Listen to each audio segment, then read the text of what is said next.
Welcome to Samba Samba. Enjoy the video.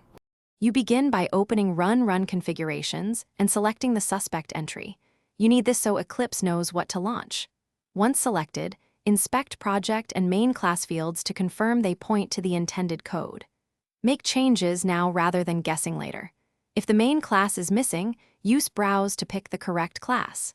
Make sure the project builds without errors, otherwise the configuration won't find classes to run. Now adjust the class path and arguments so the runtime environment matches expectations. You should add required JARs or projects under class path. This prevents no class def found error at launch. Then set VM arguments for memory or system properties and program arguments for input parameters.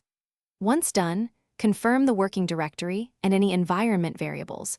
Incorrect paths cause file not found errors. Apply changes. Finally, save and test the run configuration by clicking Apply and Run. You must watch the console output to see missing classes, wrong args, or permission problems. If it fails, clean and rebuild the project. Broken build path frequently causes runtime issues.